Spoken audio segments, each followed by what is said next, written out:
যেটা খুবই প্রয়োজনীয় একটা জিনিস, সেটা আপনার অধিক মূল্যে বিক্রয় করছেন এবং ভালো অধিক মূল্য, যার দাম 34 টাকা 50 পয়সা, আপনার করছেন 200 টাকা। আপনার এই স্যার নিজেই স্বীকার করছেন। আরেকটি বড় অ্যানামলি যে আপনার ওষুধ প্রশাসনের অধিদপ্তরের অনুমোদনহীন ঔষধ আপনারা বিক্রয় করছেন, যা লাইসেন্স শর্তের 3টা ভঙ্গের কারণ। আমার উচিত হবে এখন আপনার এই লাইসেন্সটা বাতিল করা এবং ওনার রেজিস্ট্রেশন নাম্বারটা বাতিল করা, তা নাহলে আপনারা সংশোধন করছেন। এটাই আমার একটা অবজারভেশন আজকের এই অভিযান। অভিযানের যেহেতু ওনারা দেখছেন, ওনারা এই বিষয়টা দেখবেন। কিন্তু আপনার কাজ যেদিনকে যে অ্যান্টিবায়োটিকটা বিক্রয় হবে রেজিস্টার মেনটেন করা, এবং উইদাউট প্রেসক্রিপশনে অ্যান্টিবায়োটিক বিক্রয় করা যাবে না। এর জন্য কিন্তু ওষুধ প্রশাসন অ্যান্টিবায়োটিকের একটা কালার কোডও দিয়ে দিচ্ছে যে দিস ইজ দ্য অ্যান্টিবায়োটিক, কি ওই যে লাল কালারের। তাহলে আপনি যদি প্রেসক্রিপশন ছাড়া বিক্রয় করছেন, এই যে এই সেই কালার, এই যে লাল দিয়ে লাগছে অ্যান্টিবায়োটিক, যেন সকলেই জানে প্রেসক্রিপশন ছাড়া আপনি বিক্রয় করবেন না, তাই না? তার প্রমাণ হচ্ছে যে আপনি যেদিনকে যে অ্যান্টিবায়োটিক বিক্রয় হবে প্রেসক্রিপশন অনুযায়ী ডক্টরের নাম, কতগুলো অ্যান্টিবায়োটিক বিক্রয় হলো, কে কিনা এটা মেনটেন করে। এটা আমার কথা না, এটা ওষুধ প্রশাসন অধিদপ্তর ডিজি মহোদয়ের কথা। উনি চিঠিও দিয়ে গেছে যে এইটা যদি না মেনটেন করে তাহলে প্রতীয়মান হবে যে আপনারা প্রেসক্রিপশন ছাড়া অ্যান্টিবায়োটিক বিক্রয় করছেন। তাহলে আপনি একজন কোয়ালিফাইড পার্সন, আপনার কাজই ওইটা না, মালিক পক্ষ রাখবে কেন? আপনি যদি না করেন তাহলে এটা আমরা ফার্মেসি কাউন্সিলে আমরা দিই যে এই রেজিস্ট্রেশন নাম্বার বাতিল হোক, দিয়ে আপনি রেজিস্ট্রেশন বাতিল হোক, আপনার চাকরির সুযোগ হারান। কারণ এই ধরনের পদক্ষেপ না নিয়ে শুধু জরিমানা করে কোনো সমাধান হচ্ছে না। আজকের আপনাদের এইটাই এসে আমরা দুই দপ্তরের প্রধানই এসেছি, যেটা পেয়েছি আমার অবজারভেশন যে আপনারা কোনো অ্যান্টিবায়োটিক রেজিস্টার খাতা মেনটেন করছেন না, বিধায় প্রেসক্রিপশন ছাড়া অ্যান্টিবায়োটিক বিক্রয় করছেন।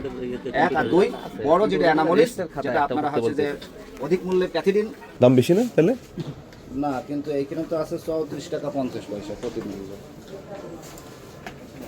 হ্যাঁ, এটা আমরাও শুনি যে আবার এটা নাকি এটা বিক্রি হয়, ভোক্তাদের আমাদের কাছে আসে। কিন্তু এইটা কিন্তু ভাই এটার জন্য আমি যদি আপনারা বলেন আমরা লাইসেন্স বাতিল করে দিই, কারণ এইটা বেশি ঘোষণায় হচ্ছে 34.50 অর্থাৎ 34 টাকা।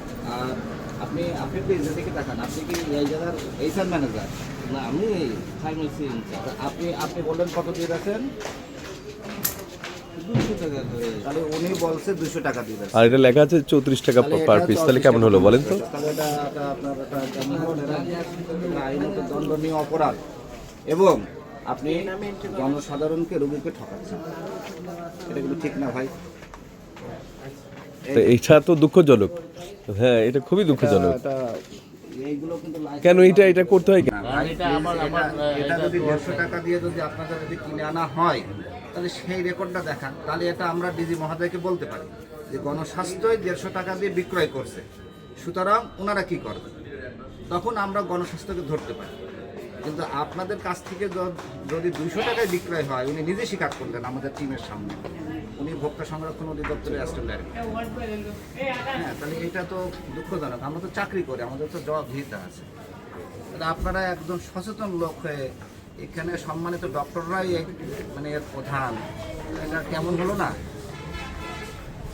এটা কি করা ঠিক বলেন? না, যদি না ঠিক আছে, আপনি নিজেই দেখেন। আমি জানি তো, এটা আমি তো উঠাই, আমি তো জানি গণস্বাস্থ্য যে আমি আনি। খরচ আছে, আমার কিছু খরচ আছে, ভাউচার আছে, কিন্তু এই ভাউচার তো এই রেটেই আপনি ভাউচার করবেন, তাহলে তো হলো না। এখন আপনারা সে আন্ডারগ্রাউন্ডে কি করেন না করেন ওটা তো আইন দেখবে না। ঠিক আছে, এটাই আমার আন্ডারগ্রাউন্ডে যাই করেন, আপনি রুগীকে অবশ্যই এই মূল্যই দিতে হবে। তাহলে আমাকে এখন এটা তো আমরা তো না আসলে তো এইভাবেই তো ঠকাচ্ছি।